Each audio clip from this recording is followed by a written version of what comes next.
ಮಾಡಿಸ್ಬಿಡು ಎಲ್ಲ ಮಗಳಿಗೇನೆ. ನಾನು ಹುಟ್ಟೇ ಇಲ್ಲ ನಾನು ನಿನ್ನ ಹೊಟ್ಟೆಗೆ ಅಷ್ಟೇ. ಯಾಕೆ ಸುಮ್ಮನೆ ಏನು ಹೇಳೋ? ಹ್ಞೂ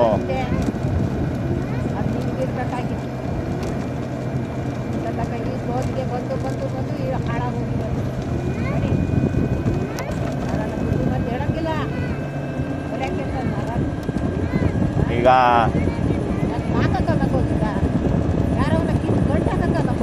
ಕರೆಕ್ಟಾಗಿ ಮಾತಾಡು.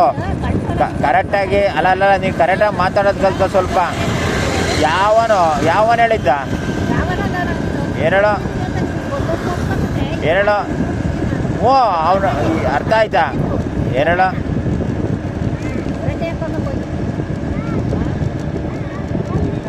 ಕೋಳಿ ಮಕ್ಕಳು ಕಟ್ಕೊಂಡೋದ್ಮೇಲೆ ಕರೆಕ್ಟಾಗಿ ಬಾಳಿಸ್ಬೇಕು. ಅವ್ನು ಸತ್ರೆ ಏನು ಸಿಗ್ತಲೆ ಏನೋ ಯಾತ್ರದ್ದು. ಓ ಏನು ನಮಗೇನು ಅದೇನು ಹೇಳ್ತಾರಲ್ಲ, ಅಬ್ಬಾ ಈಗೇನು ಭಾಳ ಉದ್ಧಾರ ಆಗ್ಬಿಟ್ರವಳೆ ತಂಗಿ. ಹ್ಞೂ ಕೊಟ್ಬಿಡು, ಕರ್ಸಿ ಈಗ ನೀನು ಸಾಕಾಗ್ಬಿಡು, ನಾನು ಹೋಗ್ತೀನಿ. ಏನು ಹೇಳ? ಹ್ಞೂ ಅದು ಯಾರು? ಹಾಂ ಹಾಂ